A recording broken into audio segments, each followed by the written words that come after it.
Welcome back সবাইকে।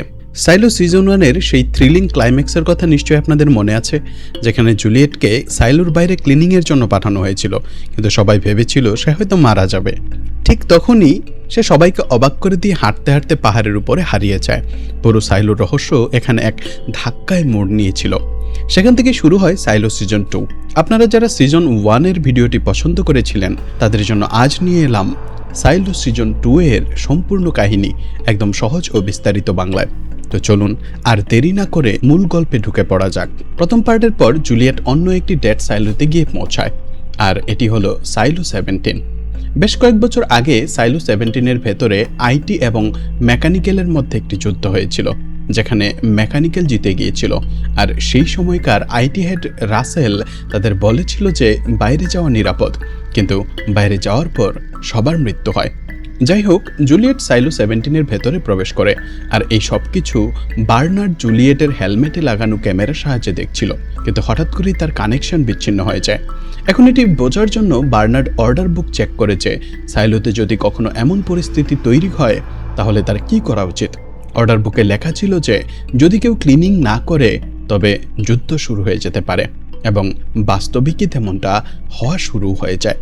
সাইলোর মানুষের মনে হচ্ছিল যে জুলিয়েট এখনো বেঁচে আছে, এবং এতদিন ধরে জুডিশিয়াল তাদের কাছে মিথ্যা বলে আসছে। ফলে সব মানুষ জুডিশিয়ালের বিরুদ্ধে চলে যেতে শুরু করে। তাই বার্নার্ড মেরির সাথে কথা বলে, আর মানুষের সাথে কথা বলার জন্য তার মেরির সাহায্যের প্রয়োজন ছিল। সে চেয়েছিল মেরি যেন তার পাশে এসে দাঁড়ায়, যাতে সাইলোর মানুষ তার কথায় বিশ্বাস করে। এখানে মেরি বার্নার্ডকে সাহায্য করতে রাজি হয়ে যায়, কিন্তু তার একটি শর্ত ছিল, তাকে সাইলোর বাইরে যেতে দিতে হবে। এর জন্য প্রথমে বার্নার্ড না করলেও পরে সে এই বিষয়ে রাজি হয়ে যায়। যাই হোক, এরপর বার্নার্ড সাইলোর মানুষের সাথে কথা বলে এবং এখানে সে জুলিয়েটকে তাদের সবার হিরো বানিয়ে দেয়। সে এখানে জানায় যে তাদের আইটি একটি নতুন ট্যাপ উদ্ভাবন করেছে, আর জুলিয়েট যখন বাইরে যাওয়ার কথা বলেছিল তখন সে তাকে জিজ্ঞেস করেছিল যে সে কি নতুন ট্যাপ ব্যবহার করতে চায় কিনা, এবং জুলিয়েট তাতে সম্মতি দিয়েছিল। আর তার পাহাড়ের ওপর বাইরে চলে যাওয়া এটাই প্রমাণ করেছে তাদের নতুন ট্যাপ অনেক বেশি সুরক্ষা দেয়। তারা চেষ্টা চালিয়ে যাবে তাদের স্যুটকে আরও অনেক বেশি উন্নত করার। জুলিয়েট কোনো ট্রেইটর নয়, সে একজন হিরো, কিন্তু সে জীবিত নেই, সে মারা গেছে। আর এখানে বার্নার্ডের কথা শুনে সবাই তালি বাজাতে থাকে। এখানে শার্লি মানুষকে জানায় যে বার্নার্ড মিথ্যা কথা বলছে, আর জুলিয়েটই সেই ট্যাপ খুঁজে পেয়েছিল এবং মেকানিক্যাল জেনে শুনে খারাপ ট্যাপ ব্যবহার করেছিল। কিন্তু এখানে কেউ তার কথা বিশ্বাস করে না। তারপর বার্নার্ড আবার মেরির কাছে ফিরে আসে এবং তাকে তার শ্যাডো হওয়ার অফার দেয়, কারণ মেরি একমাত্র মানুষ যে তার কথা শুনে, কিন্তু মেরি তা প্রত্যাখ্যান করে। বার্নার্ড বেশ কয়েক বছর আগেও মেরিকে তার শ্যাডো হওয়ার অফার দিয়েছিল, কিন্তু মেরি হঠাৎ গায়েব হয়ে যায়। আর যখন সে ফিরে আসে তখন সে শ্যাডো হতে মানা করে দেয়, কারণ সে এমন কিছু জেনে গিয়েছিল যা সাইলোর অন্য কেউ জানতো না। যাই হোক, এরপর আমাদের সাইলো 17 দেখানো হয়। জুলিয়েট যেমন তেমন করে সাইলো 17 এর ভেতরে গিয়ে পৌঁছায়, কিন্তু তার স্যুটের হিট টেপ খুলে যায়। এতে তার দম বন্ধ হয়ে আসতে থাকে এবং তাকে তার স্যুটটি খুলে ফেলতে হয়। এরপর জুলিয়েট পুরো সাইলোর এক্সপ্লোর করতে শুরু করে।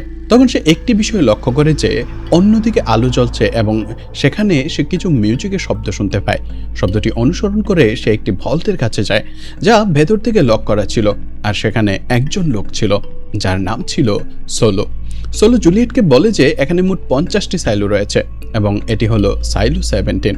এখানকার সব মানুষ মারা গেছে এবং সে একাই একমাত্র জীবিত বেঁচে থাকা মানুষ। কিন্তু এখানে কেউ মানুষকে বাইরে যাওয়ার জন্য বলেনি, তারা নিজেরাই সিদ্ধান্ত নিয়েছিল যে তারা বাইরে যেতে চায়, কিন্তু বাইরের বিষাক্ত গ্যাসের কারণে তাদের সবার মৃত্যু হয়। আর এই সব কিছুর সূচনা হয়েছিল রন টাকারকে দিয়ে। রনের মনে হতো যে বাইরে সবকিছু ঠিকঠাক আছে, তাই সে বাইরে যেতে চেয়েছিল, কিন্তু বাইরে যাওয়ার পর সে ক্লিনিং করেনি এবং সাইডের এক কোণায় চলে গিয়েছিল। কেউ রনকে মরতে দেখেনি, তাই তাদের কাছে মনে হয়েছিল যে সে বেঁচে আছে। এরপরই মারামারি শুরু হয়ে যায় এবং সবাই বাইরে চলে যায়। তাই রাসেল তাকে এখানে আটকে রেখেছিল, যে আইটির হেড ছিল এবং সে তার শ্যাডো ছিল। সে তাকে বলেছিল যে যাই ঘটে যাক না কেন সে যেন কাউকে ভল্টের ভেতরে ঢুকতে না দেয়। যাই হোক, এখানে জুলিয়েট বুঝতে পারে যে সেও ক্লিনিং করেনি, আর হতে পারে তার সাইলোর মানুষও বাইরে চলে আসবে। তাই জুলিয়েট সিদ্ধান্ত নেয় যে তার সাইলোতে ফিরে যেতে হবে। কিন্তু এখানে একটি সমস্যা ছিল, জুলিয়েটের স্যুটটি ড্যামেজ হয়ে গিয়েছিল এবং তার একটি নতুন স্যুটের প্রয়োজন ছিল।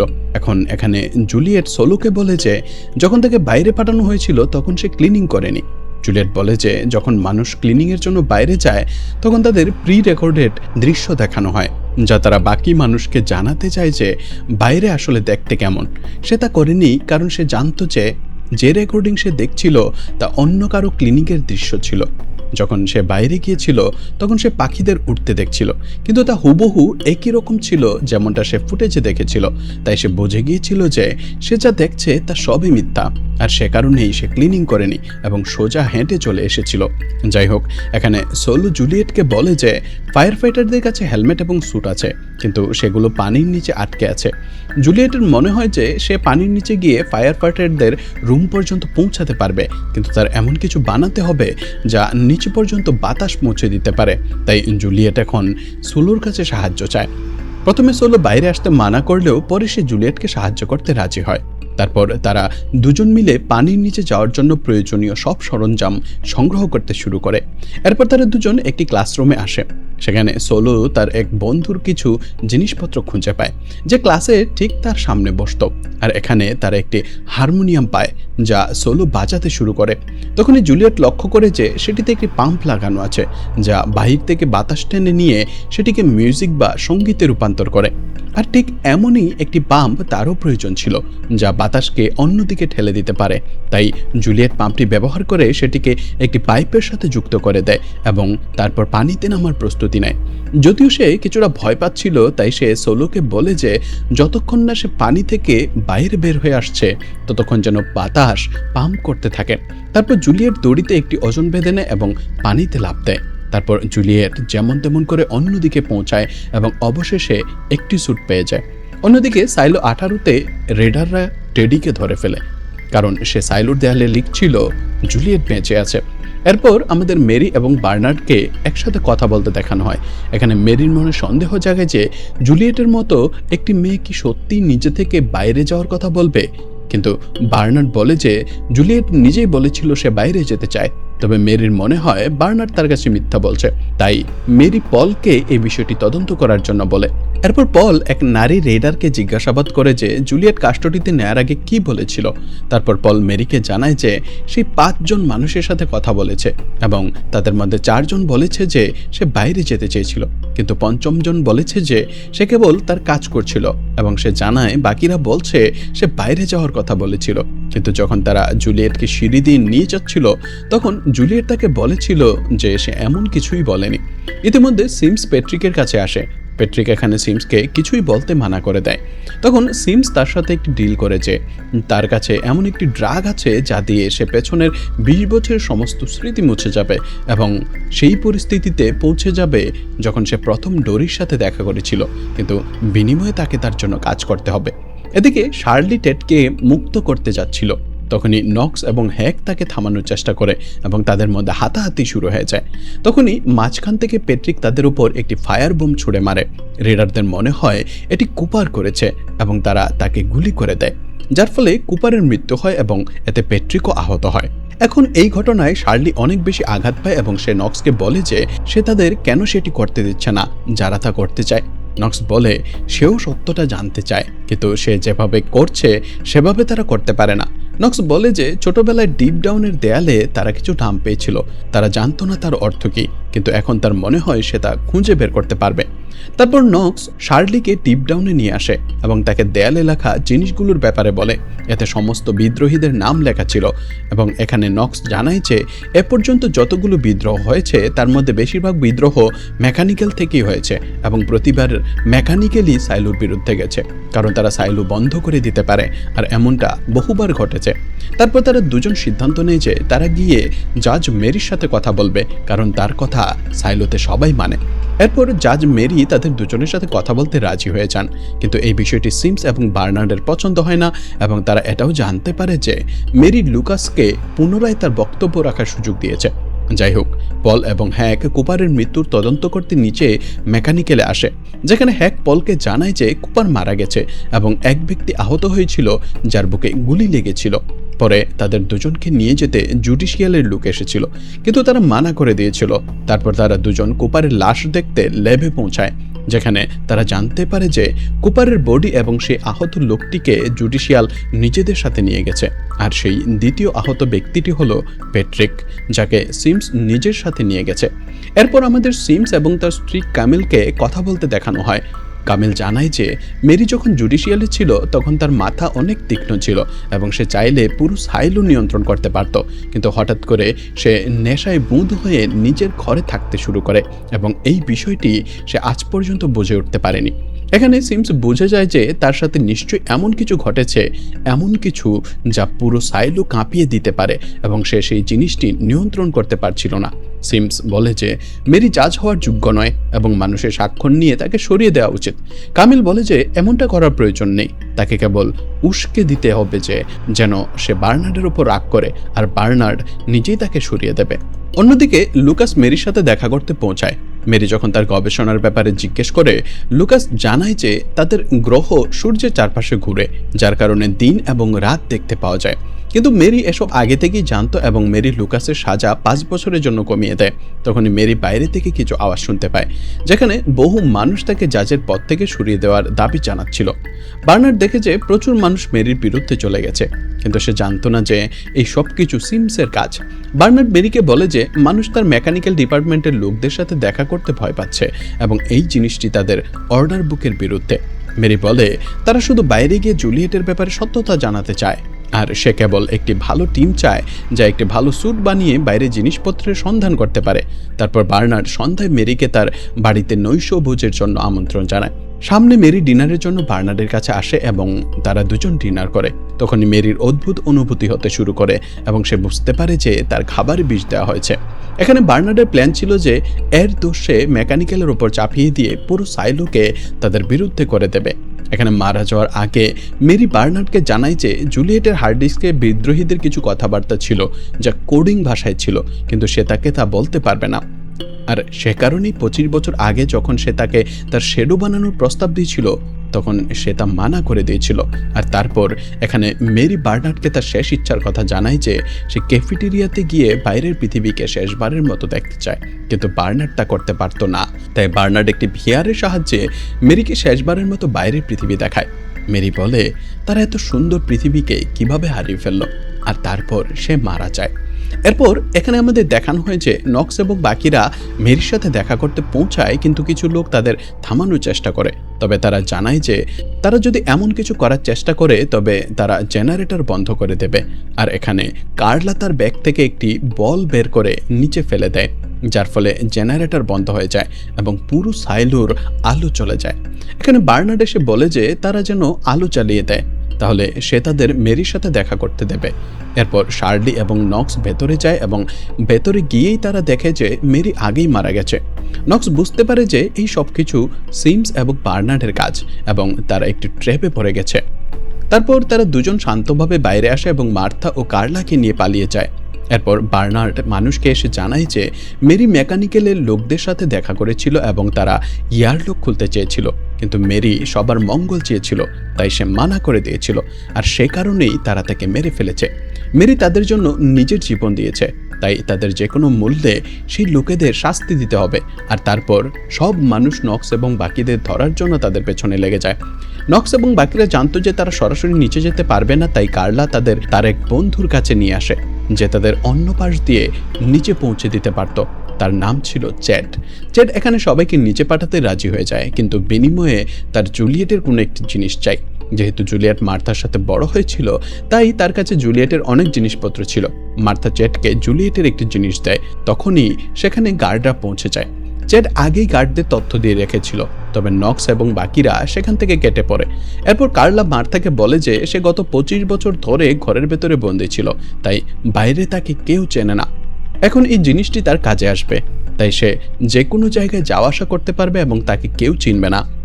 সে বাইরে থেকে মানুষকে সাহায্য করতে পারবে। তারপর মার্থা সেখান থেকে চলে যায়, যার পর গার্ডরা সেখানে এসে কার্লাকে ধরে ফেলে। অন্যদিকে সিমস কামিলকে জানায় যে বার্নার্ড জেনে গেছে তারা কয়েকজন মানুষকে মেরির বিরুদ্ধে পাঠিয়েছিল। তখনই সেখানে বার্নার্ড চলে আসে এবং তার মনে হচ্ছিল সিমস তাকে ধোঁকা দিয়েছে, তাই সে তার শেডো হওয়ার যোগ্য নয়। বার্নার্ড সিমসকে জুডিশিয়ালের সিকিউরিটির কাছ থেকে বরখাস্ত করে দেয়, কিন্তু বার্নার্ডের এখনও মনে হয় যে সিমস তার অনেক কাজের লোক, তাই সে সিমসকে জাজ মেরির জায়গায় সাইলোর নতুন জাজ বানিয়ে দেয়। এরপর আমাদের দেখানো হয় যে বার্নার্ড রিককে জুডিশিয়ালের নতুন সিকিউরিটি হেড বানায়। তারপর সে লুকাসের সাথে দেখা করে এবং তাকে বলে যে সে যদি জুলিয়েটের হার্ড ডিস্ক থেকে কোড ডিকোড করতে পারে তবে সে তার সাজা মওকুফ করে দেবে, কারণ খনি বা মাইন্সে বেশিরভাগ মানুষ 5 বছরের বেশি বাঁচতে পারে না, আর সে কারণেই মেরি তাকেও 5 বছরের সাজা দিয়েছিল। এখন লুকাস বার্নার্ডের কথা মেনে নেয়। তারপর লুকাস যখন হার্ড ডিস্ক চেক করে সে এতে সাইলোর একটি ম্যাপ পায় এবং তারা সাইলোর নিচে একটি সুড়ঙ্গ বা টানেল খুঁজে পায়, যা কোথায় গেছে তা কেউ জানে না। আর এখানে লুকাস একটি চিঠি পায় যা কোনো এক সালভাদর কুইন লিখেছিল, আর এই চিঠির ভেতরে একটা কোড ছিল। ইতিমধ্যে এই পাশে নক্স ও শার্লি নিচে যাচ্ছিল, তখনই কিছু লোক এসে তাদের ধরে ফেলে এবং তাদের মধ্যে হাতাহাতি শুরু হয়। তখনই এখানে কামিল আসে এবং তাদের দুজনকে ছাড়িয়ে নিজের সাথে নিয়ে যায়। কামিল তাদের দুজনকে তার বন্ধু ম্যাটের বাড়িতে নিয়ে আসে এবং তাদের কিছুক্ষণ অবস্থান করে সেখান থেকে কেটে পড়তে বলে। অন্যদিকে পল ও হ্যাক একসাথে ছিল। তখনই তারা দুজন ফ্রান্সিসকে দেখতে পায় যে পেট্রিকের ভাতিজি ছিল এবং সেও মাঝরাতে কারোর জন্য খাবার নিয়ে যাচ্ছিল। পল এবং হ্যাকের উপর তার সন্দেহ হয় এবং তারা তাকে জিজ্ঞাসাবাদ করে। ফ্রান্সিস তাদের সবকিছু বলে দেয়। তারপর হ্যাক ও পল নিচে একটি টানেলের কাছে আসে এবং সেখানে তারা পেট্রিককে পেয়ে যায়। এখানে পেট্রিক পলকে কিছুই বলতে মানা করে দেয়, কারণ তার মনে হচ্ছিল পলও বাকিদের সাথে মিশে গেছে। পেট্রিক জানায় যে সিমস তাকে ধরেছিল কারণ সে জুলিয়েটকে সাহায্য করেছিল, আর যদি সে সব কিছুর ব্যাপারে তাকে বলেও দেয় তাহলেও সে তাকে বিশ্বাস করবে না, তাই সে চায় সে যেন তাকে মেরে ফেলে। তখন পল পেট্রিককে একটি পাতা দেয় যা সে জুলিয়েটের ঘর থেকে পেয়েছিল, যাতে আসল পৃথিবীর ছবি ছিল। এটি থেকে পেট্রিকের মন বদলে যায় এবং সে বলে তাকে ডাক্তারের কাছে নিয়ে যেতে। সে সবকিছু বলতে প্রস্তুত। এদিকে নক্স ও শার্লি মেটের ঘর থেকে বাইরে আসে। নক্স বলে তারা যদি নিচে যায় তবে তারা ধরা পড়ে যাবে, তাই তারা দুজন চ্যাডের বাড়িতে আসে এবং তাকে ধরে ফেলে। নক্স তার কাছ থেকে জুলিয়েটের জিনিসপত্র এবং একটি ক্যাবল মেশিন নিয়ে যায়। তারপর তারা দুজন ক্যাবলের সাহায্যে নিচে যাওয়ার চেষ্টা করে। রিক এখানে এসে তাদের থামানোর চেষ্টা করে, কিন্তু নক্স ও শার্লি নিচে পৌঁছে যায়। এদিকে সাইলো 17-তে জুলিয়েট ফায়ার ফাইটারের স্যুটকে তার পুরনো স্যুটের সাথে কানেক্ট করার চেষ্টা করে, কিন্তু তার হেলমেট ভাঙা ছিল এবং তার একটি নতুন হেলমেটের প্রয়োজন ছিল। তখনই জুলিয়েট সোলোকে জিজ্ঞেস করে যে তার সাইলোতে পানি কিভাবে ভরলো এবং পানি ভরার পরও তারা আইটিতে কিভাবে পাওয়ার আছে। সোলো জানায় যে আইটির পাওয়ার কানেকশন বাহিরের কোথাও থেকে এসছে এবং সেই সাথে জুডিশিয়ালের লোকজন 144 লেভেলের গ্রাউন্ড ওয়াটার পাম্প নষ্ট করে দিয়েছিল। এতে পানি জেনারেটর পর্যন্ত ভরতে শুরু করে এবং তারা তা ঠিক করতে পারেনি, যার ফলে পানি এখন ওপরের দিকে বাড়ছে। জুলিয়েট বলে যে 30 লেভেল ওয়াটার পাম্প আছে, সেটি ঠিক করলে পানি ভরা বন্ধ হয়ে যাবে। সোলো জানায় যে সে যেন তাকে সাহায্য করে, কারণ তার কাছে 8 থেকে 10 মাসের সময় আছে, তারপর আইটিও ডুবে যাবে, তার কাছে বেশি সময় নেই। তখনই জুলিয়েটের দুর্বলতা অনুভব হয় এবং সোলো তার জন্য খাবার আনতে যায়। এরপর জুলিয়েট একটি রোমে পৌঁছায় এবং হেলমেট খুঁজতে শুরু করে। তখনই সেখানে সে স্যুটের ডিজাইনের কিছু কাগজ পায় এবং সে জানতে পারে যে হেলমেট কিছু লোক চেক করার জন্য নিয়ে গিয়েছিল যা নিখুঁত ছিল। আর এখানে সে 3টি মানুষের নাম পায় যারা সেই হেলমেট বারবার নিয়ে যেত, যার মধ্যে একটি নাম ছিল ট্রিনা স্যামুয়েলস। সে সোলোর সাথে তার ক্লাসে ছিল, যেমনটা সোলো বলেছিল। তারপর জুলিয়েট ট্রিনার বাড়িতে আসে, যেখানে সে ট্রিনার একটি ছবি পায় যাতে সোলো তার সাথে ছিল, কিন্তু এটি অন্য কোনো সোলো ছিল। তারপর জুলিয়েট এই ব্যাপারে সোলোকে জিজ্ঞেস করে যে সে যেন সত্যিটা বলে দেয় সে কে, কিন্তু তখনই সোলো চিৎকার করতে শুরু করে যে সেই সোলো। এরপর জুলিয়েট তালিকার সেই দ্বিতীয় লোকটির রুমে পৌঁছায়। তখনই সে দেখে যে রেডিয়েশনের কারণে তার হাত পৌঁছতে শুরু করেছে। তখনই সে বেডের নিচে হেলমেটটি খুঁজে পায় এবং জ্ঞান হারিয়ে ফেলে। এখন জুলিয়েটের যখন জ্ঞান ফেরে, সোলো তখন তার ইনফেকশনের চিকিৎসা করছিল।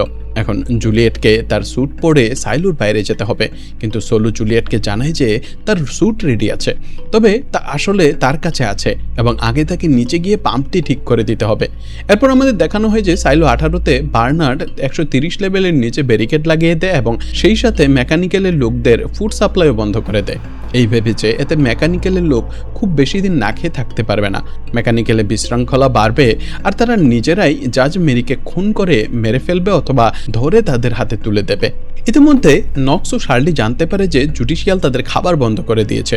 শুধু তাই নয়, সামনে তারা এটাও জানতে পারে যে কেউ তাদের খাবারে বিষ মিশিয়ে দিয়েছে এবং এটি লেয়ার লেভেলেরই কোনো লোকের কাজ যে জুডিশিয়ালের সাথে মিলে গেছে। এখন এতে এই হয় যে ফুড সাপ্লাই বন্ধ হওয়ার কারণে মেকানিক্যালের সাধারণ মানুষজন খুব ক্ষেপে যায় এবং এই সব কিছুর জন্য তারা নক্স ও শার্লিকে দোষ দিতে থাকে যে এসব তাদের কারণে হয়েছে এবং তাদের বাচ্চাদের না খেয়ে মরতে হচ্ছে। এখানে শার্লি ও নক্স তাদের বোঝানোর চেষ্টা করে যে তারা জাজ মেরিকে মারেনি, বরং তাদের ফাঁসানো হচ্ছে, কারণ তারা যখন জাজ মেরির সাথে কথা বলতে পৌঁছেছিল সে আগেই মারা গিয়েছিল এবং সমস্ত কিছু বার্নার্ড ও সিমসের কাজ। তারাই জাজ মেরিকে মেরে সমস্ত দোষ তাদের উপর চাপিয়ে দিয়েছে। এখানে মার্থা মানুষকে বোঝায় যে তারা যদি তাদের সাথ না দেয় তবে বার্নার্ড জিতে যাবে, আর এমনটা হলে সে নিজের ইচ্ছা মতোই তাদের ব্যবহার করবে। তখনই সেখানে কিছু লোক খাবার নিয়ে আসে যা 122 লেভেলে থাকা লেয়ার ফার্মের মানুষ পাঠিয়েছে মেকানিক্যালের লোকদের ধন্যবাদ জানানোর জন্য, কারণ তারা সবসময় পাওয়ার চালু রাখে। এতে শার্লির একটি আইডিয়া আসে যে ব্যারিকেড যদি 130 লেভেলের বদলে 120 লেভেলে হয় তবে তাদের খাওয়া পড়ার কোনো সমস্যা হবে না। অন্যদিকে পল হ্যাকের বাড়িতে পেট্রিকে চিকিৎসা করছিল, কিন্তু পেট্রিক চিকিৎসা করাতে মানা করে দেয়, কারণ যে ছেলেটি তার চিকিৎসা করছিল সে একটি বাচ্চা ছিল এবং পেট্রিকের চিকিৎসা করার সময় তার হাত পা কাঁপছিল। তাই পল তার স্ত্রী ক্যাথলিনের কাছে সাহায্য চায় এবং তাকে পিটকে ডেকে আনতে বলে। এরপর তারা দুজন মার্থার কাছে আসে সত্য জানতে, এইভাবে যে সে ক্লিয়ারলি নক্স ও শার্লির কাছ থেকে সত্যিটা জেনে থাকবে। কিন্তু মার্থা তাদের কিছুই বলতে মানা করে দেয়। মার্থাকে আগে জানতে হবে কার্লার সাথে কি ঘটেছে, তারপর সে তাদের সত্য বলবে। ক্যাথলিন পিটের সাথে দেখা করে তাকে জানায় যে পলের তার সাহায্য প্রয়োজন, মেকানিক্যালে কেউ একজন আছে যার ডাক্তারের প্রয়োজন। তারপর পিট পেট্রিকের কাছে পৌঁছে তার গুলি বের করে দেয়।